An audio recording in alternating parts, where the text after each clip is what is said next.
Welcome to the Progress Texas Happy Hour. If you don't have a wedding, we can just Okay, everybody, welcome back to the Progress Texas Happy Hour. Communications Director Chris Mosier here. We have all seen the pictures and the video and everything coming out of far west Texas, Big Bend National Park, bulldozers throughout the park. At this point, we have federal officials who are finally beginning to react to the huge amount of outcry that has happened over the Big Bend situation. As we are recording this, we're having a little conversation on the evening of Wednesday the 19th. We are told that work has been stopped by federal authority in Big Bend National Park for the moment, while folks go to the place and tour a little bit. You know, I can imagine some of the federal officials who are making the call have probably never set foot in Big Bend National Park before.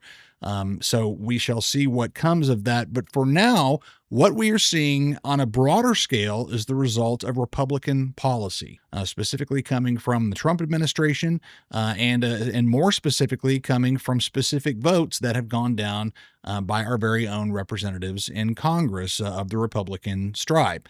All of this was inspired by Michelle Davis and her terrific Lone Star Left column that she does on Substack.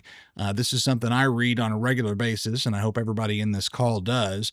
She wrote an article a few days ago entitled "The Three Texas Republicans Who Voted to Bulldoze Big Bend."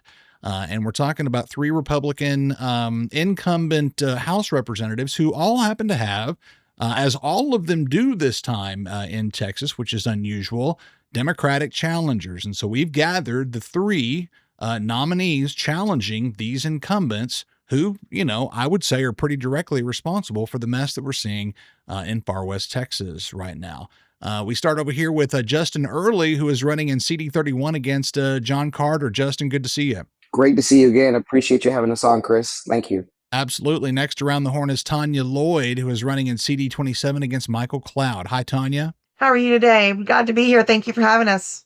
I'm doing real good, especially now that we're all together here. And last but not least, of course, Danny Minton, who is running in CD 6 against Jake Ellzey. Hi, Danny. Hello. Thank you very much for having me on tonight. Absolutely. And it just so happens that, so I saw this thing from Michelle, and I love Michelle's column.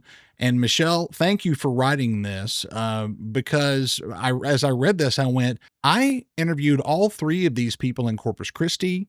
I know Justin and Tanya from past experiences. I really enjoyed meeting Danny Minton in Corpus at the Texas State Democratic Convention a few weeks back. So I gotta follow Michelle's lead here and have a conversation with these people who are all looking to put a stop to, again, what we're seeing as a continuation of Republican policy that clearly is really much more about business contracts and about, the big, ugly bill that we've talked about for so long, much more so than what the people on the ground want, or definitely anything, even remotely resembling actual sensible border security. So once again, I want to start with Justin. Justin, can you tell us kind of in a nutshell about this vote, how it went down, how John Carter was involved in particular? So first and foremost, this stretches back to the big ugly bill that you had mentioned before. And in the big ugly bill, big beautiful bill, whatever they want to call it these days, $46.5 billion was set aside or placed in for border wall construction. And this was going to go along the entire border. And so there was a concern about our natural areas being affected by this wall. This last June, Henry Cuellar from Texas as well, in the House Appropriations Committee, asked for a carve out for certain areas such as Big Bend. It wasn't centered on Big Bend exactly, but Big Bend was absolutely a part of it. And John Carter is on the Appropriations Committee and voted no for that carve out to protect Big Bend. It definitely went along party lines. And that's really where I think this is a microcosm of what's happening with the entire Congress today, where we see that these bad decisions are made on whatever day. They celebrate these bad decisions. Then somebody tries to pull back the plane from crashing and fix something within it.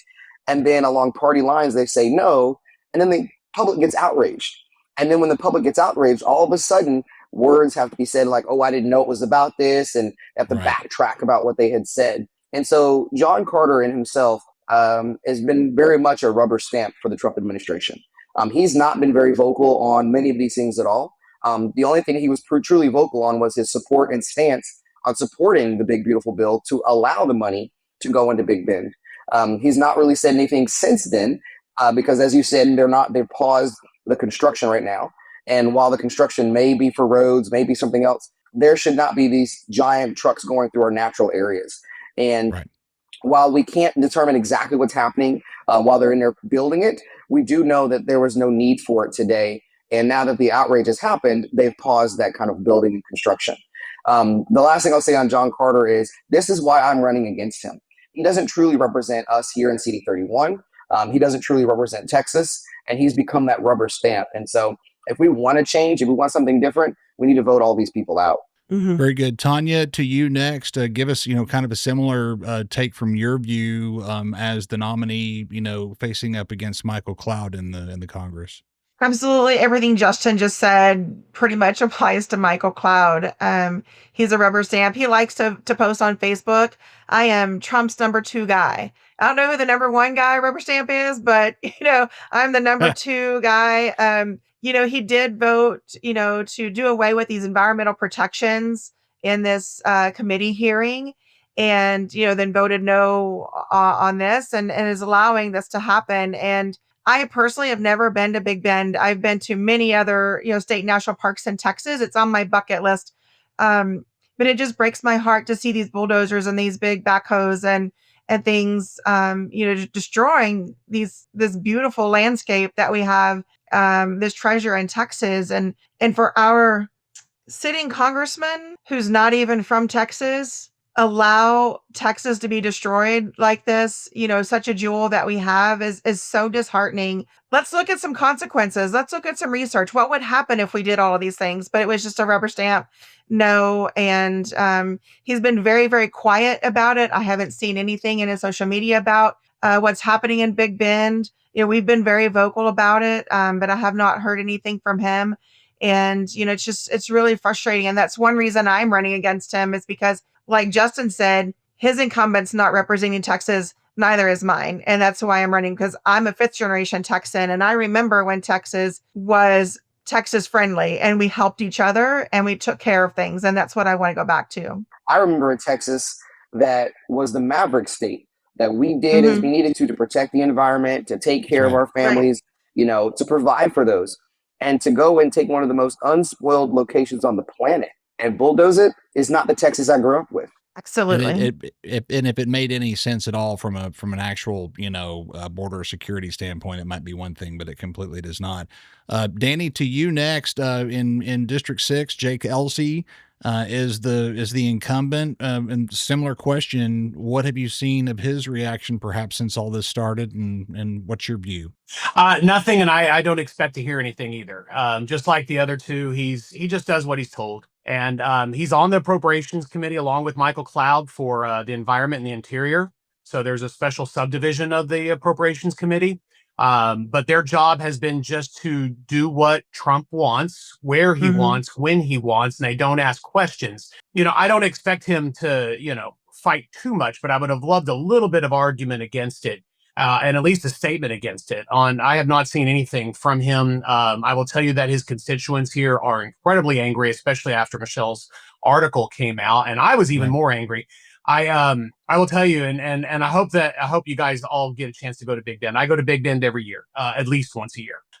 So I'm actually on a barbecue team. We go down and we cook chili and barbecue at Terlingua every year in November. Now, this year, it's going to be literally the day. I would have to be there the day after the election. So I'm planning on skipping Justin, this maybe year. we need to meet Danny down there for some barbecue, right? Yeah, The day after the election. I think that sounds like a plan. I'm Coming free down. November 4th. Let's go. I'll cook it at my house instead. Okay. So I'll make you That's barbecue awesome. anytime you come into town. And so we go down there every year and we celebrate there and we go hiking in Big Bend almost every time we go down there. And it's just such a beautiful, natural, untouched place. I mean, there's a little border patrol station with a little town in Mexico there that everybody loves to go to. It's actually probably one of the better restaurants. I guess the only restaurant in Big Bend National Park is in Mexico itself. But it's the most bored, Border Patrol agents you've ever seen in your life, because there's no security issue whatsoever. When you're driving up the highway to leave Big Bend and leave Terlingua in that area, again, the most bored Border Patrol station you've ever driven through, because there's nothing that ever happens there. It is not a place that is a security issue.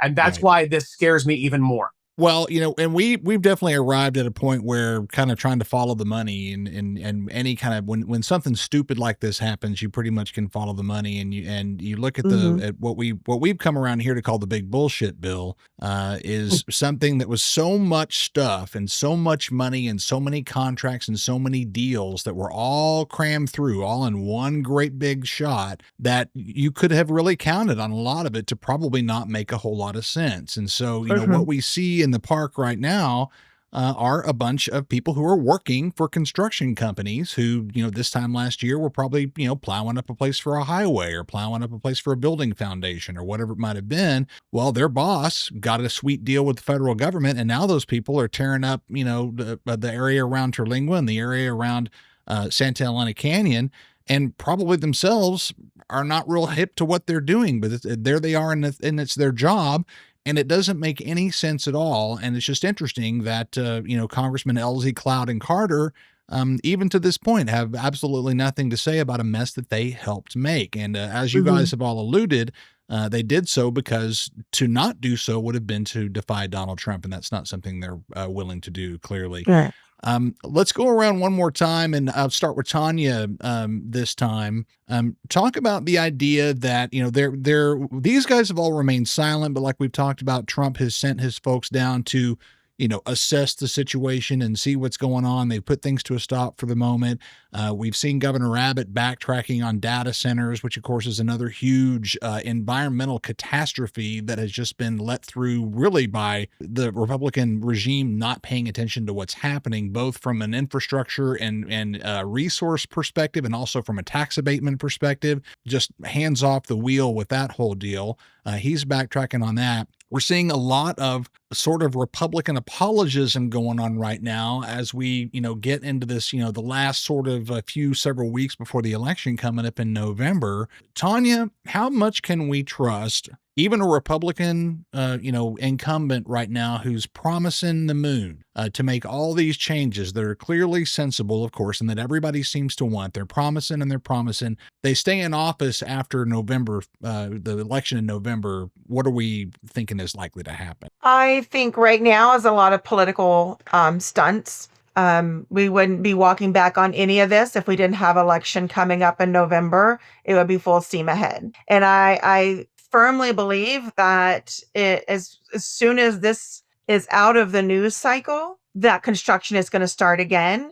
I was talking to some people yesterday, and they're like, "What are your three, biggest, campaign things?" And I was like, "Well, right now it's data centers, water, and Big Bend." I said, "Well, really, it's healthcare and those kind of things." I said, "But when people talk to me, this is what they're talking about. They're talking about Big Bend. They're talking about data centers. They're talking about water." And we are now watching, Governor Abbott and others, walk back on these policies. We just saw Governor Abbott create a teacher conference where they were going to solve all the problems, right? He did this right before the last election as well. So we see a lot of these things happen right before the election to smooth over, right, their base so they can get reelected. But they're going to go back to business as usual if they're reelected in November. I have no doubt in my mind, because that's what we've seen over and over again. Danny, give us your view on the notion that Republicans could suddenly change their stripes right in the middle of the Trump administration with 2 more years of Trump to go.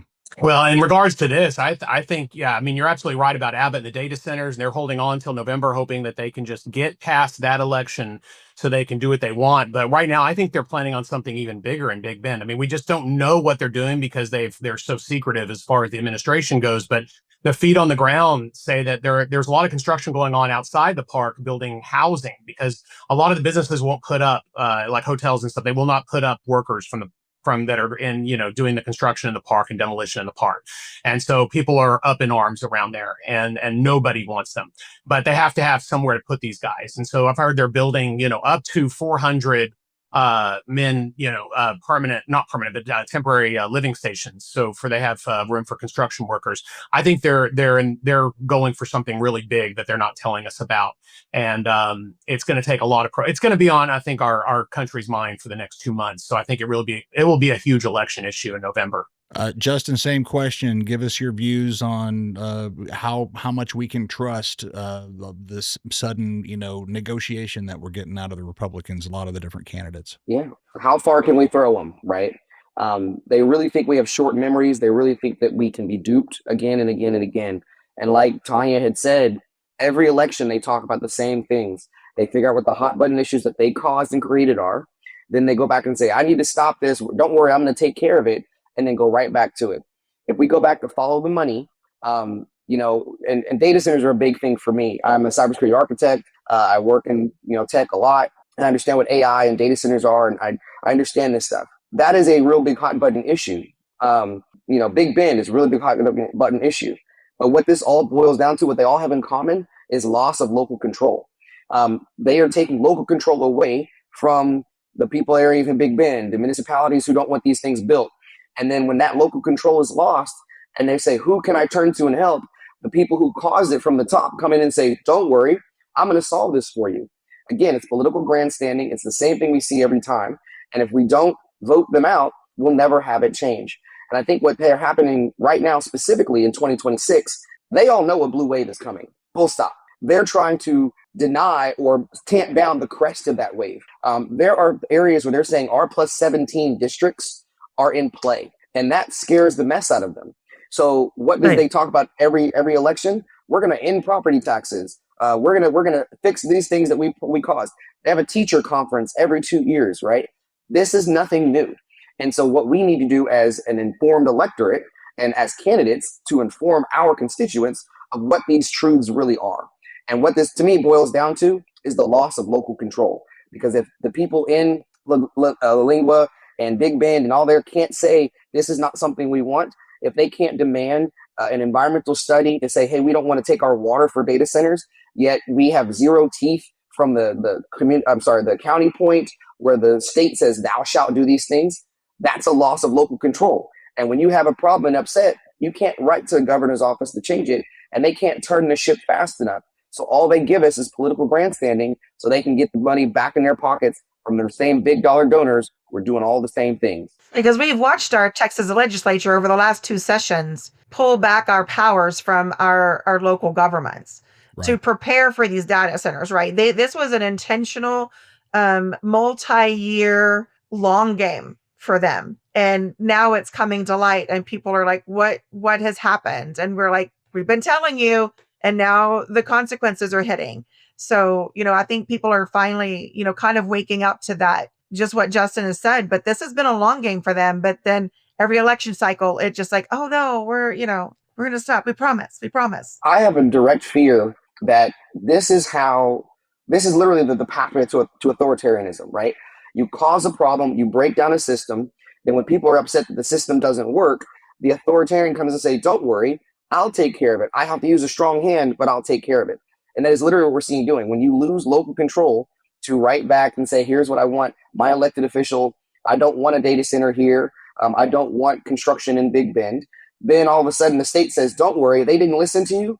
I'll take care of that for you. But literally, that is literally what they have done to remove local control in order to have authoritarianism come upon us. Wow. Yeah, I do think we need to pay attention to another article that came out this week in the New York Times, reporting that Trump is announcing that he's trying to log in national forests in Alaska. And he has said over and over again his intention to drill, baby, drill. He wants to mine. He wants all the resources that this country can offer. And I wouldn't be surprised at all if some of this is involving that at Big Bend National Park. And we would never be able to know because they would put under guise of security. I mean, he's doing the same thing in Greenland, right? This Texas oil company that has offloaded barges in Greenland of equipment, and Greenland's people are saying, no, you can't do this. And they're pretty much doing it anyway. I mean, and this is a Texas oil company that is, pushing this Trump agenda in Greenland. So it's not just in the US, it seems like it's worldwide where we're having, these agendas being pushed. It's a big, broad, and you guys are kind of scaring me with a lot of this stuff. You're going places I hadn't really thought about. So this is all very much food for thought, and absolutely, kind of to return to the theme of all this. What better time than right now to exert some congressional control over what's going on right now? Part of the deal is they've got every single branch of government under the control right now. They can largely do whatever they want, and we are seeing what they want to do. They've already begun to do it. So it feels like a now or never moment to me. Danny Minton and Justin Early and Tanya Lloyd are all running for the U.S. Congress. Y'all, we appreciate you being here very, very much. I want to once again credit Michelle Davis and her terrific Lone Star Left column she does for Substack. And I want to read something from this real quick. She writes, Ellzey, Cloud, and Carter all had a chance to keep bulldozers out of a national park. All three said no. Now they're on the ballot in 80 days, less than that now that we're recording this.